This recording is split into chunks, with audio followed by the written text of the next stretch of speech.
We are back for another Christian review of regular books, and today we are discussing The Lying Game by Ruth Ware.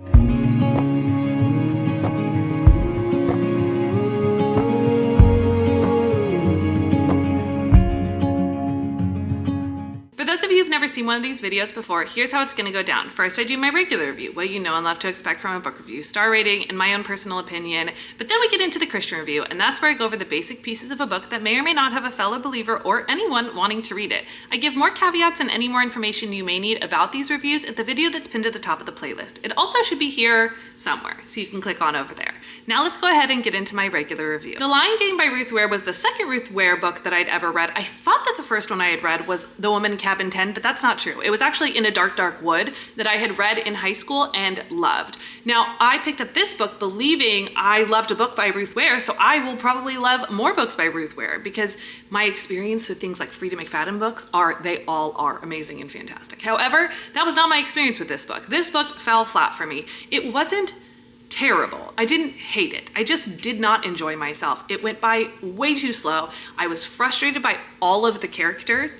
And a year later from reading this book, I do not remember the twists or how it went down. I just remember I didn't enjoy myself at all. Now, I read this book while I was on a road trip to and from Arizona. So it was like a 16 hour drive day, and I listened to this solely on audio. And because I listened to it solely on audio, it made it much easier for me to pick it up and enjoy it and kind of get through it, even though I wasn't having the best time. What I really will tell you is that usually a good audiobook or book in general will keep me engaged and interested, and I won't want to flip back and forth to other books. But this book, I could easily turn it off and move to a different book, and I did not care. Ultimately, I rated this book 3 stars. I didn't love it, I didn't hate it, just kind of fell flat for me.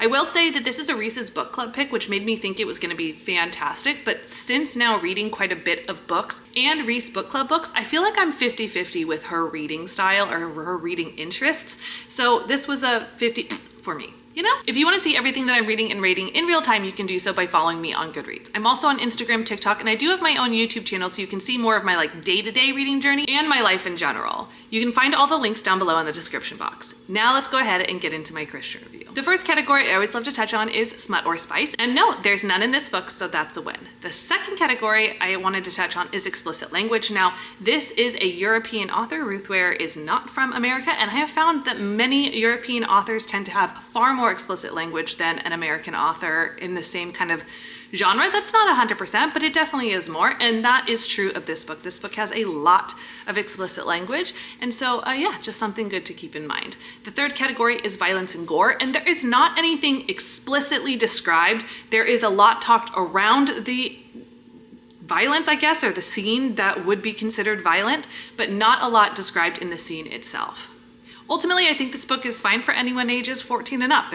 Other than the explicit language, there's not a whole lot that I would worry about a teen reading. Before you go, don't forget to like, subscribe, and hit the bell so you can stay up to date on all of these Christian reviews of regular books, plus me and my mom's podcast, The Journey We Share. I also want to let you know that when you're doing that, you're not just keeping yourself up to date on what's happening over here, but also you're helping us know that we are doing content that's helpful for you. Because we are a nonprofit, we actually really count on the numbers and how you guys are showing up and liking, subscribing, and all of those pieces, commenting, so that we know our content is helping you in the best way possible. So make sure to do those things before you go, and I cannot wait until I see you on the next one.